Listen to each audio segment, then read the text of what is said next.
Hi welcome back to my channel. ఈ రోజు కథ అందాల రాక్షసి 5వ భాగాన్ని వినేద్దాం. మనం ఎంత వద్దు అనుకున్నా సూర్యుడు ఉదయించకుండా ఉండడు కదా. రాత్రి ఆలోచనలతో పడుకున్న శ్యామ్ సంజులని సూర్యుడు తన వెలుగు వారి ముఖంపై పడేలా చేసి ఇటు శ్యామ్ని అటు సంజుని నిద్రలేపే పనికి సిద్ధమయ్యాడు. ముఖం మీద సూర్యుని కాంతి పడగానే ఇద్దరూ బద్ధకంగా లేచి కూర్చుంటారు. సంజన లేచి ఫ్రెష్ అవ్వడానికి వెళ్తుంది.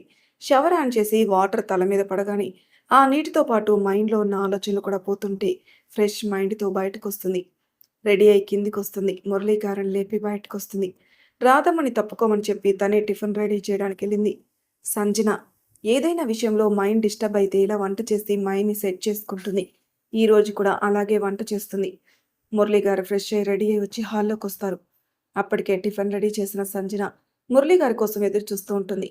మురళి గారు రాగానే, డాడీ, ఈరోజు ఈవినింగ్ మనం కొత్తగా చేయాల్సిన ప్రాజెక్ట్ భూమి పూజ ఉంది. మీరు తప్పకుండా రావాలి, సరేనా? నేను ఆఫీస్ నుండి త్వరగా వచ్చి మిమ్మల్ని పికప్ చేసుకుంటాను, రెడీగా ఉండండి అని చెప్తుంది. రాధమ్మ ఇద్దరికి టిఫిన్ పెడుతుంది. ఇద్దరు తింటూ ప్రాజెక్ట్ గురించి మాట్లాడుకుంటూ ఉంటారు. రాధమ్మ వారి మధ్య ఎందుకు ఉండడం అని వంటగదిలోకి వెళ్ళింది.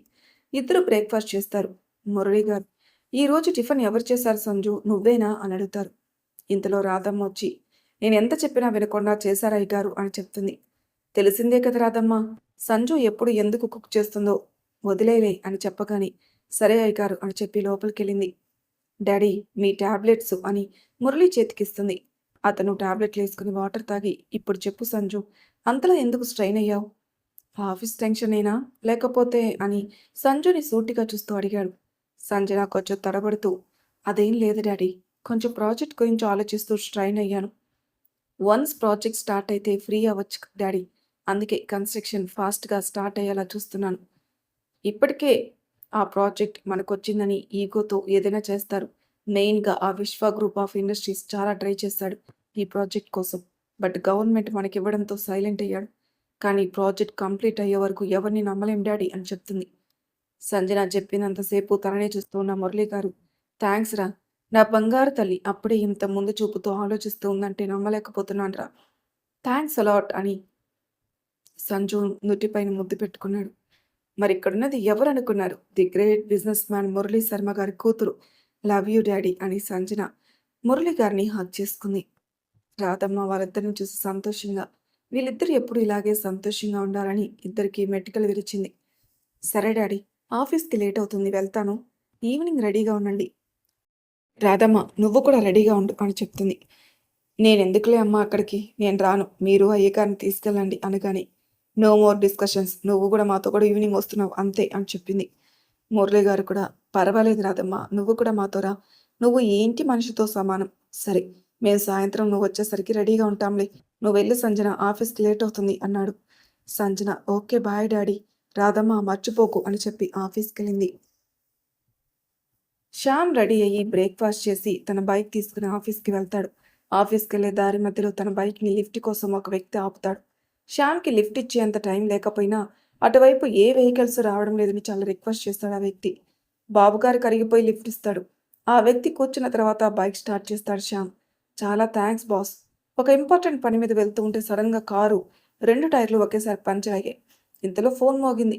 లిఫ్ట్ చేసి, హలో విశ్వ సార్, మీరు చెప్పినట్లే చేస్తాను, ఇంకా వర్క్ స్టార్ట్ అవ్వలేదు కదా, ఈరోజు భూమి పూజ అన్నారు, అదైనా ఏ ఆటంకం లేకుండా జరగనిద్దాంలే, ఆ తర్వాత ఎలానో ఆ ప్రాజెక్ట్ జరగదు కదా, సంజన పని అవుట్ అని నవ్వుతాడు.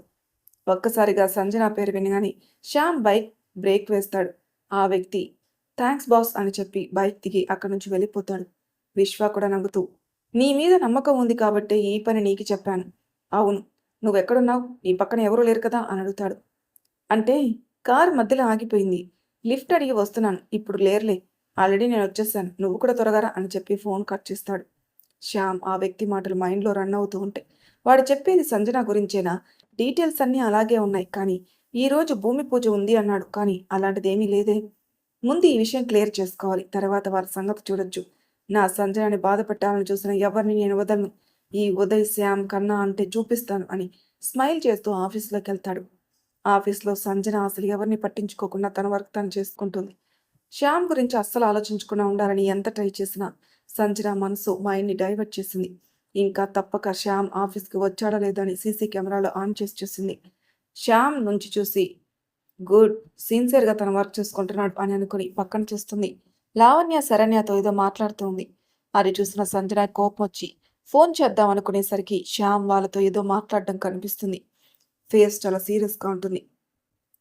మాట్లాడడం అయిన తర్వాత ఇద్దరు వర్క్ చేస్తుండడంతో అంటే వాళ్ళిద్దరికి వర్క్ చేయకుండా మాట్లాడుతూ ఉన్నందుకు ఇప్పటి వరకు క్లాస్ పీకాడా అని అనుకుంటూ శ్యామ్ నుంచి చూస్తూ తనని తెలియకుండానే తన పెదవులపై చిరునవ్వు వచ్చేసింది. You are something special Shyam.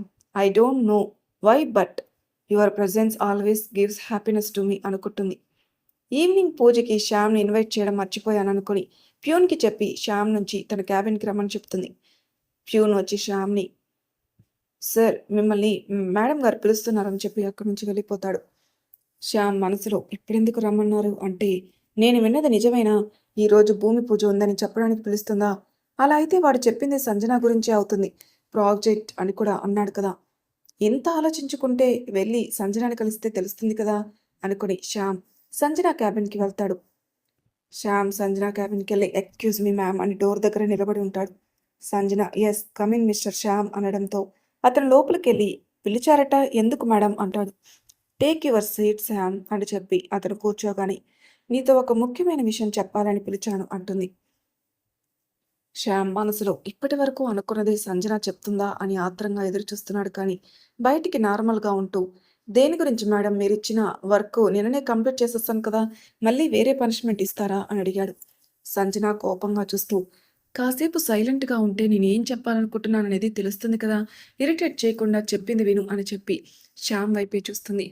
Shyam కూడా సైలెంట్‌గా సంజనాని చూస్తూ ఉంటాడు. గుడ్. చెప్పిన వెంటనే నా మాటను ఫాలో అవుతున్నందుకు. ఈరోజు ఈవినింగ్ మన కంపెనీకి వచ్చిన న్యూ ప్రాజెక్ట్ భూమి పూజ ఉంది. నీకు నైట్ చెప్పడం మర్చిపోయాను. అందుకే ఇప్పుడు ఇన్వైట్ చేస్తున్నా. ఈవినింగ్ నువ్వు కూడా రావాలి శ్యామ్. నేనందరిని ఇన్వైట్ చేయలేదు. Only family members and company share holders, Kumar uncle నువ్వు మాత్రమే అని చెప్తుంది. నిజంగా శ్యామ్ సంజన చెప్పింది విని చాలా సంతోషంగా ఉన్నా మనసులో మార్నింగ్ ఆ వ్యక్తి మాట్లాడింది సంజన గురించి అని తెలిసి పిటికిలు బిగిస్తాడు. వెంటనే తేరుకొని నార్మల్ అయ్యి okay ma'am thanks for inviting me అని చెప్పి అక్కడి నుంచి వచ్చేస్తాడు. శ్యామ్ ఒకవైపు వర్క్ చేస్తూనే చాలా సమయం ఆలోచనలో పడతాడు. అంటే ఈ ప్రాజెక్ట్ కంప్లీట్ అవ్వకూడదని అంతలా ఎందుకు కోరుకుంటున్నారు? సంజనాకి లాస్ వచ్చేలా చేసి గవర్నమెంట్ నుంచి ఏ ప్రాజెక్ట్ రాకుండా చెయ్యాలని ఇదంతా ప్లాన్ చేస్తున్నారు. వాడు ఏదో నేమ్ చెప్పాడే అది ఆ! ఆలోచిస్తూ సడన్‌గా నేమ్ గుర్తుకొచ్చి విశ్వ యెస్ వాడి నేమ్ విశ్వ. ఈ పేరు ఎక్కడో విన్నట్టు అనిపిస్తుందే అని ఒకసారి డ్యాడీ చెప్పినట్టు గుర్తుకుందా? వాడు కంపెనీని మనతో టై అప్ చేయాలని రిక్వెస్ట్ చేశాడని. కానీ డ్యాడీ వద్దని చెప్పారు కదా! రీజన్ అడగలేదు కానీ ఇప్పుడు తెలుసుకోవాలి. ఈవినింగ్ డ్యాడీతో మాట్లాడాలి అనుకుని వర్క్ కంప్లీట్ చేసి లంచ్ బ్రేక్‌లో క్యాంటీన్‌కెళ్ళి లంచ్ చేసి మళ్ళీ వర్క్ చేశాడు. విశ్వ చలపతికి ఫోన్ చేస్తాడు. చలపతి కొత్త నెంబర్. ఎవరై ఉంటారా అని లిఫ్ట్ చేసి హలో ఎవరు అంటాడు. అటు నుంచి విశ్వ హలో చలపతి. నన్ను అప్పుడే మర్చిపోయావా? ఈరోజు సాయంత్రం నీ మేనకోడలు కొత్తగా వచ్చిన ప్రాజెక్ట్ భూమి పూజ ఉందని తెలుసా నీకు అని అడుగుతాడు. ఆ! చెప్పండి సార్. మీ నెంబర్ నా దగ్గర లేదు. అందుకే గుర్తుపట్టలేదు. అవునా? మరి నాకు చెప్పలేదే అంటాడు. నీ గురించి తెలిసి కూడా ఎలా పిలుస్తారనుకున్నావు చలపతి? నువ్వు రాకపోతే ప్రశాంతంగా ఉంటుంది కదా అనుకుందేమో. అందుకే ఇప్పుడు నేను నీకు ఇచ్చిన పని స్టార్ట్ చేసే టైం వచ్చింది. నువ్వు ఈవినింగ్ నీ కొడుకుని తీసుకుని అక్కడికెళ్ళాలి. అక్కడికెళ్ళాక నేనేం చేయాలో ఫోన్ చేసి చెప్తాను. అప్పటి వరకు నువ్వు నీ కొడుకు ఒళ్ళు దగ్గర పెట్టుకొనుండండి. సంజనాని బాధ పెట్టినట్టు తెలిస్తే అప్పుడు నాలోని విలన్ని చూపిస్తాను. జాగ్రత్త అని చెప్పి ఫోన్ కట్ చేస్తాడు. వీడేంట్రా నాకు ఎముడిలా తగులుకున్నాడు అనుకుంటూ తన ఇంటికెళ్తాడు. అప్పటికే కొడుక్కి ఫోన్ చేసి విషయం చెప్పి సాయంత్రం ఇంటికొచ్చి తను తీసుకుని వెళ్ళడానికి రమ్మంటాడు. శ్యామ్ వర్క్ కంప్లీట్ చేసి క్యాంటీన్‌కెళ్ళి కాఫీ ఆర్డర్ చేసి డ్యాడీకి ఫోన్ చేసి ఈ విషయం గురించి అడగాలనుకుంటూ ఫోన్ తీసుకుని కాల్ చేస్తాడు. ఇంపార్టెంట్ మీటింగ్‌లో ఉన్న శ్యామ్ ఫోన్ చేశాడని, ఈ మీటింగ్ వినోద్‌ని కంటిన్యూ చేయమని చెప్పి ఆయన బయటకొచ్చేస్తారు. శ్యామ్ ఫోన్ లిఫ్ట్ చేసి హలో కన్నా ఎలా ఉన్నావురా అని అడుగుతాడు. I am good dad. బిజీగా ఉన్నారా? లేదురా. వినోద్ కంటిన్యూ చేస్తున్నాడులే మీటింగ్ అని చెప్పి. చెప్పురా డాడ్. సారీ మీటింగ్‌లో ఉన్నప్పుడు కాల్ చేసి డిస్టర్బ్ చేశాను. It's okay Shyam. నువ్వు ఈ టైంలో చేశావంటే ఏదైనా ఇంపార్టెంట్ అయ్యే ఉంటుందని తెలుసు. ఏమైంది అని అడుగుతాడు. డాడీ మీరు ఒకసారి నేను కెనడాలో ఉండగా ఫోన్ చేసి హైదరాబాద్‌లో ఒక కంపెనీ గురించి చెప్పారు కదా! ఆ కంపెనీ మన కంపెనీతో టై అప్ చేయాలని రిక్వెస్ట్ చేశాడని చెప్పారు. బట్ మీరు యాక్సెప్ట్ చేయలేదని చెప్పారు. ఆ కంపెనీతో ఎటువంటి డీలింగ్స్ ఉండడం మీకిష్టం లేదని చెప్పారు. కానీ దానికి రీజన్ అడిగితే చెప్పలేదు. బట్ ఇప్పుడు నాకు ఆ కంపెనీ ఎవరిదో అవసరం డాడీ. వాడి పేరు విశ్వానే కదా అని అడుగుతాడు. రాఘవ గారు గుర్తు చేసుకుని, హా! అవును కన్నా. కానీ ఇప్పుడు వాడి గురించి ఎందుకు అడుగుతున్నావు? ఏదైనా ప్రాబ్లమా? అక్కడ కమిషనర్‌కి కాల్ చేయనా? వాడు నా ఫ్రెండే కదా నీకు హెల్ప్ చేస్తాడు. శ్యామ్ నవ్వుతూ, డాడీ నేనేం చేయాలో అది చేస్తాను. తర్వాత అంకుల్‌కి ఫోన్ చేసుకొని కావాలంటే. బట్ దానికి ఇంకా టైం ఉంది. నాకు మ్యాటర్ కంప్లీట్‌గా తెలీదు. సో, వన్స్ వాడు ఎందుకు ఇదంతా చేయాలనుకుంటున్నాడో తెలిస్తే, నా రియాక్షన్ ఎలా ఉంటుందో చూపిస్తాను వాడికి. సంజన నాది. నాకు మాత్రమే సొంతం డాడ్. తనని బాధ పెట్టాలని ఎవరు చూసినా వాడికి నరకం అంటే ఏంటో చూపిస్తా అని. ఓకే డాడీ మీరు టెన్షన్ పడకండి. నేను ఇది వీలైనంత కూల్‌గా హ్యాండిల్ చేయడానికి ట్రై చేస్తాను. అది కూడా మీకోసం. బీ కూల్ అని చెప్పి కాల్ కట్ చేస్తాడు. రాఘవ నవ్వుకుంటూ అక్కడున్నది నా కొడుకని ఎవరికీ తెలీదు. నీకు సంజన మీద ఎంత ప్రేముందని నాకు తెలియదు కన్నా. నిజంగా ముందే తెలుసుంటే అంజు ఈ ఇంటి కోడలుగా వచ్చిన తర్వాత నీ గురించి చెప్పి సంజన గురించి తెలుసుకునేవాణ్ణి. ఈ పాటికి మీరిద్దరూ నా కళ్ళ ముందు జంటగా తిరిగేవారు. ఫోన్లో ఇప్పటికైనా సంజన గురించి తెలిసింది. ఇక సంజన కూడా నిన్ను ప్రేమించేలా చేసుకుంటావని వెళ్ళాను. నేను నా కొడుకు జీవితం ఎప్పుడు సంతోషంగా ఉండాలని కోరుకుంటాను.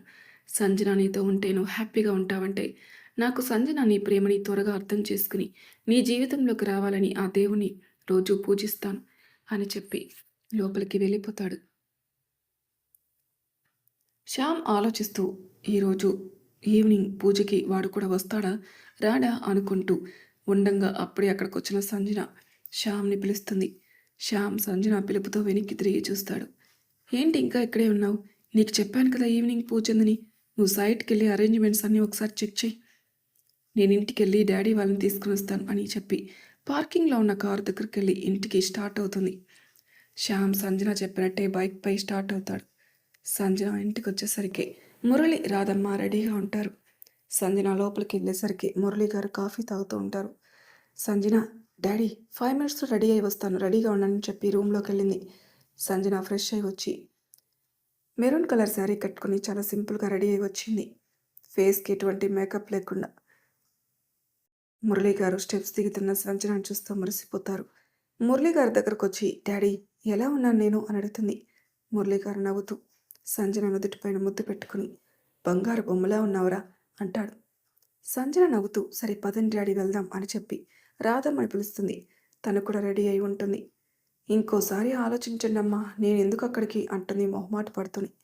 రాధమ్మ ఇంకేం మాట్లాడకుండా నాతో పద అని చెప్పి సంజన కారు దగ్గరికి వెళ్తుంటే మురళి గారితో, అయ్యగారు సంజన అమ్మని చూస్తుంటే అచ్చం పెద్దమ్మ గారిని చూసినట్టే అనిపిస్తుంది నాకంది. మురళి గారు కూడా తన భార్యని తలుచుకొని, అవును రాధమ్మ, సరే పద సంజన వెయిట్ చేస్తుంది, మనం ఇంకా లేట్ చేస్తే మన మీదే అరిచేస్తుంది అని నవ్వుతూ బయటకు వస్తారు. సంజన డ్రైవర్ కార్ స్టార్ట్ చేస్తారు. రాధమ్మ ఫ్రంట్ సీట్లో కూర్చుంటుంది. సంజన, మురళి ఇద్దరు బ్యాక్ సీట్లో కూర్చున్నారు. సంజన శ్యామ్కి ఫోన్ చేసి అరేంజ్మెంట్స్ అన్నీ ఓకే కదా అని అడిగింది. హా, అన్నీ పర్ఫెక్ట్గా ఉన్నాయి మ్యామ్ అని చెప్తాడు. సరే, మేము ఇంకో 20 మినిట్స్లో రీచ్ అవుతాం అని చెప్పి కాల్ కట్ చేసింది. శ్యామ్ వచ్చి గెస్ట్ని రిసీవ్ చేసుకుంటున్నాడు. శ్యామ్కి సంజన ప్రాజెక్ట్ ఎలా అయినా జరగకుండా ఆపేయాలనుకున్న వాడి మాటలే పదే పదే మైండ్లో తిరుగుతున్నాయి. కరెక్ట్గా అదే టైంకి శ్యామ్కి కొంచెం దూరంలో తన వైపే వస్తూ కనిపించడంతో, వీడు వీడు అవును వీడే కదా ఆ రోజు నేను లిఫ్ట్ అడిగింది, కానీ వీడికి ఇక్కడేం పని అని అనుకుంటూ తననే చూస్తున్న శ్యామ్ దగ్గరకు వచ్చి, బాబు కొంచెం వాటర్ తీసుకొని వస్తావా అని అడుగుతాడు. శ్యామ్ ఆశ్చర్యంగా, అదేంటి వీడు నన్ను ఇంకా గుర్తుపట్టలేదా అనుకుంటూ మళ్ళీ తని, ఒరే శ్యామ్, కొంచెం మైండ్కి పని చెప్పరా, ఆ రోజు వీడు నిన్ను ఎలా చూస్తాడు, నేను వీడిని చూశాను కాబట్టి వీరితో సంజనాకి ఏ ప్రాబ్లం లేకుండా చేస్తాను అనుకుంటాడు. మరి తర్వాయి భాగంలో ఏం జరుగుతుందో నెక్స్ట్ ఎపిసోడ్లో తెలుసుకుందాం. అంతవరకు నా ఛానల్ సబ్స్క్రైబ్ చేయని వాళ్ళు ప్లీజ్ సబ్స్క్రైబ్ చేసుకోండి. లైక్ చేసి షేర్ చేయండి. మీ అభిప్రాయాలు నాకు కామెంట్ రూపంలో తెలియజేయండి. Thank you for listening.